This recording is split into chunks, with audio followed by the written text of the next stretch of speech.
Hello everyone, my name is Naz, and happily I can pronounce my own last name. My last name is Modir-Zadeh. I am the Associate Director of the Harvard Program on Humanitarian Policy and Conflict Research, and first I wanted to apologize that I haven't been able to be with you for the week. It's always difficult when people come in, particularly after lunch, and particularly with as heavy as a topic as I'm going to be speaking about. So I wanted to just start out by saying that please feel free to interrupt me throughout my presentation. I'm not going to leave a set time for questions, but I'm hoping that you'll disagree, bring your own points, bring your own experiences to what I'm going to be discussing.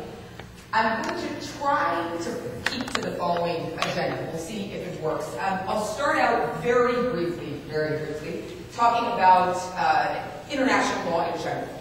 Why are we even having a conversation about international humanitarian law in a meeting of security advisors? How does international law function in brief terms, and essentially why does it matter for us?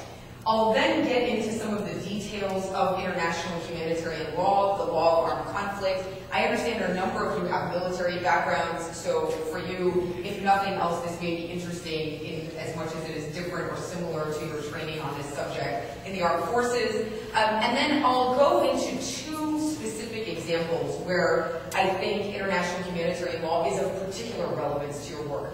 First, the question of humanitarian access, and what does the law have to say about negotiations on humanitarian access?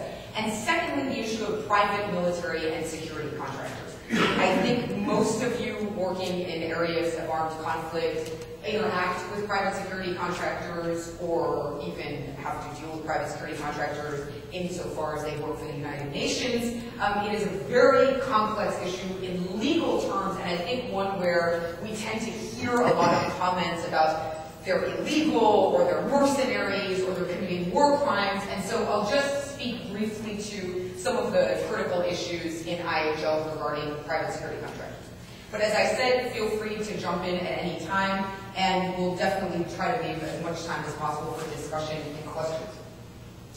So let me start very briefly with, I'm not going to go, this is very fast, keep it slow. I just want to say a few words about international law in general. So, as we all know, international law is the law between states. It is the body of law that regulates the relationship between states. And as we'll see as we get into this conversation, much of what we care about when we think about the work of UNICEF and other UN agencies in situations of armed conflict often has to do with non-state actors, entities that are operating against the state, in many cases, rebel groups that are challenging the authority of the state. But primarily, what I'm going to be talking about for the next 3 hours is a body of law that regulates the behavior of states and the way states interact with each other. So we'll see time and time again, as we look at this body of law, the importance of sovereignty. The importance of the idea that the state controls its own territorial borders, its own territorial integrity, and that whatever is happening within the state may be subject to international intervention, it may be subject to international monitoring, it may be the recipient of international aid, but that the state retains the primary control and authority over its own territory. And we'll see as we get into this body of law that when drafting the Geneva Conventions, when drafting even the earliest bodies of international humanitarian law from the late 1800s, states were very, very concerned to say, yes, we will commit to certain regulations about our behavior, but we will do so only as long as we are able to also control and protect our own sovereignty. We have a few quotes here regarding the preciousness or the specialness in Matt's words of sovereignty, and this concept we'll see will become a thread that will take us through much of the law.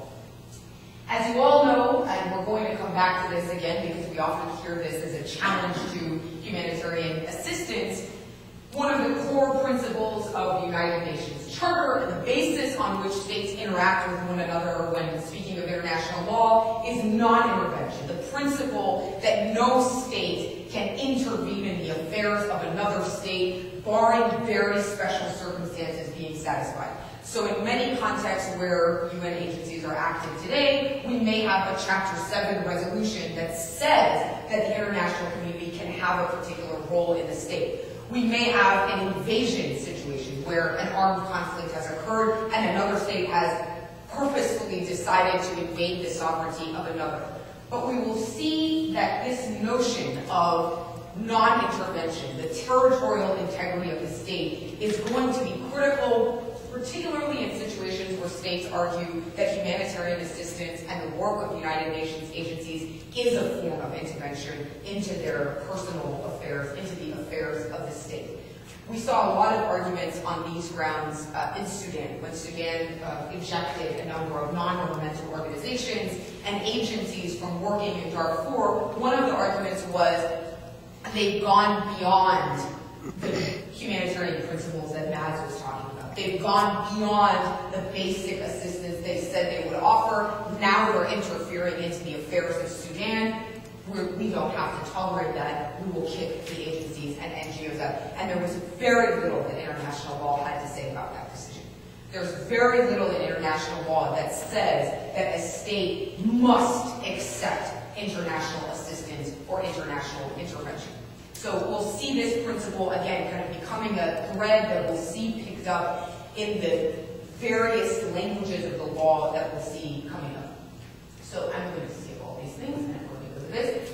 So the body of law I'm going to be focusing on, international humanitarian law, often called the law of armed conflict. In military circles, you will often hear it called the LOAC, the law of armed conflict, is essentially the body of law that regulates the way states fight wars, the way states engage in armed conflict.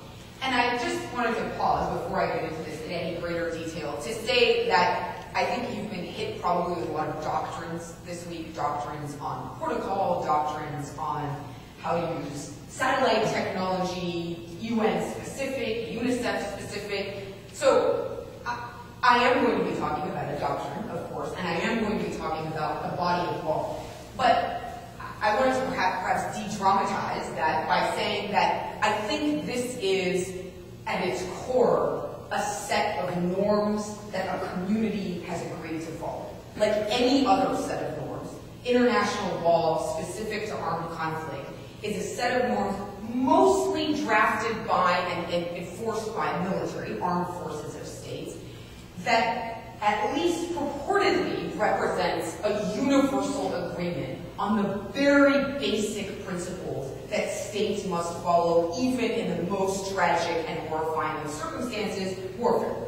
So, at its root, our relationship to this body of law and how we understand this, even if you never want to have a conversation with a lawyer after this conversation between us is over, at its root, this should be a set of principles that looks familiar to us and that we can engage with as people working in the humanitarian business in situations of armed conflict. It should not be so legalistic that it is impossible to relate to it unless you've spent many years in law school. So I will be getting into legal definitions and terminologies, but I wanted to say from the beginning, this is a body of law that was not crafted for lawyers. This is a body of law that was crafted to be utilized primarily by soldiers, by professional members of the armed forces.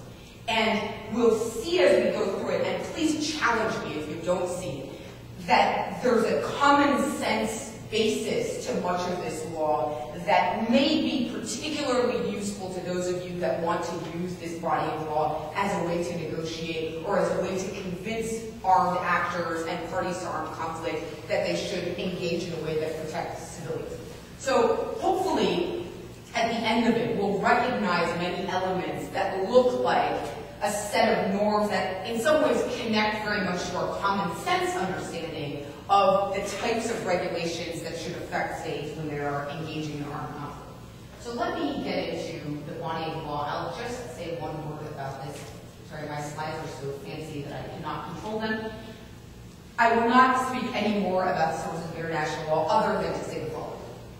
We hear oftentimes references in this body of law to the Geneva Conventions and the Hague Regulations, and in military circles we often hear reference to rules of engagement, ROEs, the regulations that specific armed forces are using as a regulation within a particular battlefield.